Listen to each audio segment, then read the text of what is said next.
It was very humbling to stand there with a gun pointed at me, knowing it was loaded, him believing that I was full of witchcraft and the devil. I wasn't sure if he would pull the trigger or not. Once I was 20 years old, my grandfather actually told me I had legal rights to leave home. I had opened up and confided in him one night. I confided in them my questioning, and they knew nothing. We'd done such a good job keeping things secret. That was another part of the system, is we had things to memorize to tell family members or friends that ever questioned anything. My parents had binders full of things we had to write every day that were lies in case CPS ever showed up. We had so many things that we had to learn to protect my parents from questions from other adults. So when I came to my grandfather at 20 years old, he was confused. At first it was hard to believe. It was very hard for him to come to grasp with that. But the more I told him, the more he started questioning it, and my father's reaction was extremely full of anger. It was very terrifying. That's when my grandfather said, "I'm gonna help you." So he bought me a car and basically encouraged me to get a job. Now, this point, I was too scared to get a job. I didn't have any kind of social skills. I didn't have any knowledge of how I could help in the workplace. I thought about working at Chick-fil-A, as a few people in the cult that I knew had done that, and because there were a religious-based company, I felt like maybe I would fit in better. I snuck those applications in. Somehow my dad found them, and it was pretty much hell on earth from then on out. Once he realized I wanted to leave, he started watching me very closely. And as you can imagine, it was very scary. I went from being his coveted eldest child to now I am breaking everything which he saw as Satan getting inside of me. So I might get a bit emotional here, but what happened next was my father, and I would say my mother, had this belief that Satan had overtaken me, that I had the evil spirits, and they needed to purge me of those evil spirits. They didn't treat me like their daughter. They treated me like I was the devil. And at one point my father said I had the spirit of witchcraft, and he had to basically break the curse of the witchcraft on me. So anything that I did wrong or slightly different, if I alluded to having a different belief, he's going to come after me. So then the abuse became extreme. I was spending lots of nights on the roof. I would go outside after he had gone to bed and climb on the roof and lay out there and just breathe the fresh air. It was something that made me feel independent. I usually would look at the stars and imagine getting on a plane and just leaving. It was something I did a lot. And there was one night where I guess I had woke up the dog, and when my father heard that, I'm not sure what exactly happened, but I could turn the corner and there was a loaded gun at my head. And that moment terrified me, because instead of apologizing, he got angry. And no matter who he thought it was very humbling to stand there with a gun pointed at me, knowing it was loaded, with a father who had angrily hurt and abused me many times, had thrown objects at me, and in that moment, him believing that I was full of witchcraft and the devil. I wasn't sure if he would pull the trigger or not.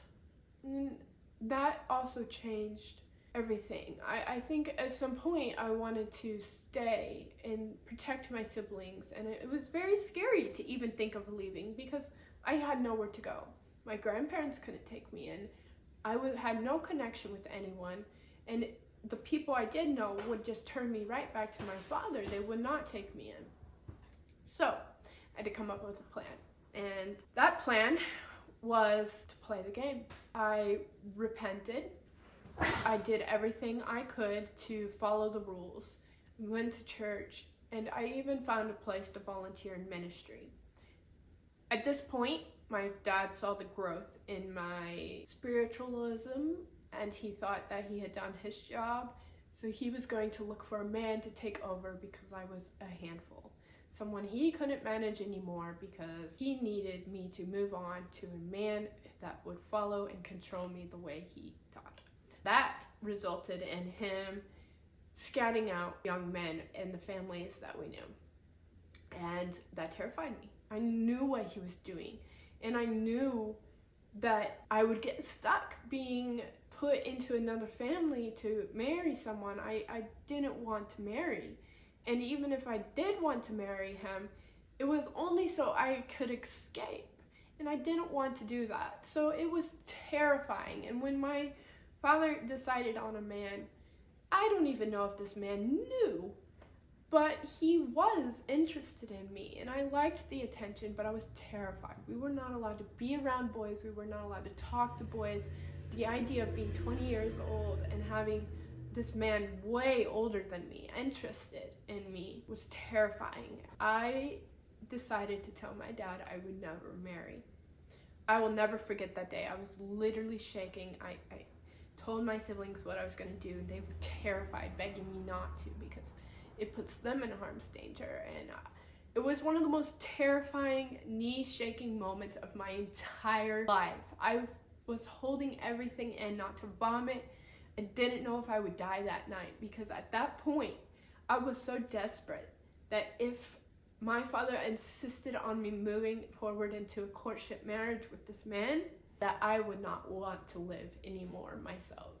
It was a turning point for me. I'd done all the work to get back in his graces, volunteering at a women's refuge center, working hard at home, doing everything I was taught to do, and still he would not stop bugging me and hurting me and saying that this devil spirit was going to come back. I had to be firm. I had to stand into what I knew was right for me, even though everything I had ever been taught was telling me otherwise. As you can imagine, it was not a good night. I believe my parents were sobbing and crying and begging me because they believed that it was Satan talking and not me. And they're trying to pray it out of me.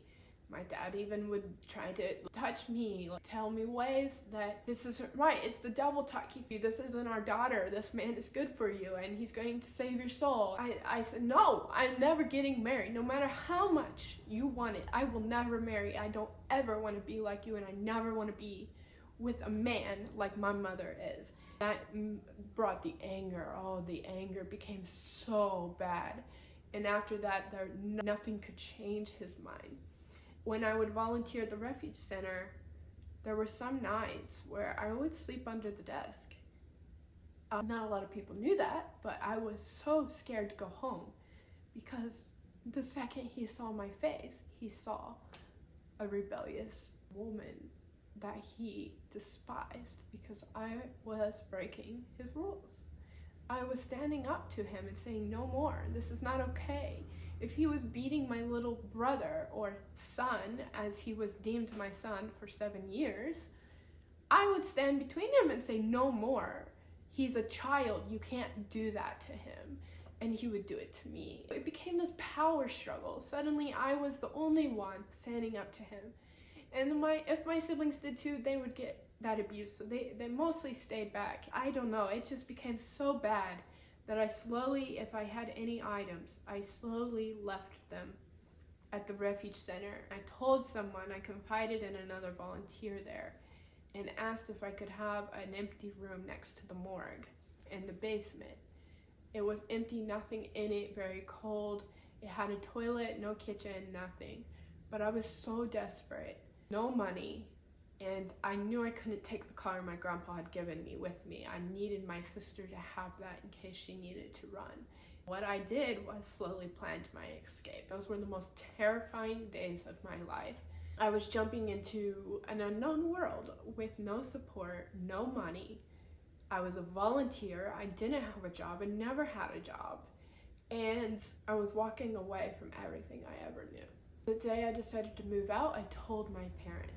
And at this point, My father believed I was fully taken over by the devil, and he wanted me out of his house. He wanted nothing to do with me. He was begging me to get away from his children. He was saying, get out, you're no longer welcome here. He was prophesying curses over me. My mother was sobbing and wouldn't say a word. He took the one box I had of items and threw it in the car and drove me to the center where I told him I was going to be working in ministry, because that's the alternative in this cult to marrying. If you're barren and cannot have children, your only sole purpose is to serve God in a ministry. I told him since I wasn't going to get married, I would go into full-time ministry. But he didn't believe in this ministry. He didn't like the way they managed things, because the men didn't control the women. The women actually ran a lot of the things there. And that was good as a women's refuge center, but according to his beliefs, it was satanic and wrong. So they dropped me off, and he said that he would be praying for my soul and that God would redeem me and I would come back as a prodigal daughter and be forgiven and all would be right and I could marry the man he chose. That's what he prayed over me. I will never forget, my mother gave me a hug sobbing after not saying anything during this whole drive, and she said, I love you and I'm proud of you. That is the only time in my 26 years of living that my mother has ever told me she was proud of me for anything. And there was this fear in her eyes, and that was one of the last times I saw her. And I'll never forget it. But next, I'm living basically homeless, no income to my name, nothing to lean on, nobody, no friends. By me stepping out of the house that day, I was giving up my right to have a relationship with my siblings. I was leaving 9 siblings back at home, and the risk was bigger than anything I'd ever. It was the scariest thing, moving into a large creepy building far away from anyone I knew, with no skills for the real world, no knowledge of the real world except for what I had learned in secret. Here I was, in this empty, cold room in the basement next to a morgue of what used to be an insane asylum. No food. I just had my one box of possessions and my dog, which is a whole nother story, how I had a dog, how I even was able to keep him. I sat there that night, and the freedom was unreal, but the fear was so strong. I did not know what was coming next. I had no idea. But what I knew is if I stayed where I was, either my father would have killed me or I would have myself. So that was the decision. This is why I ran away from home, and I'm 26 now, and I was 20 when that happened. So I've only been in the real world for 6 years.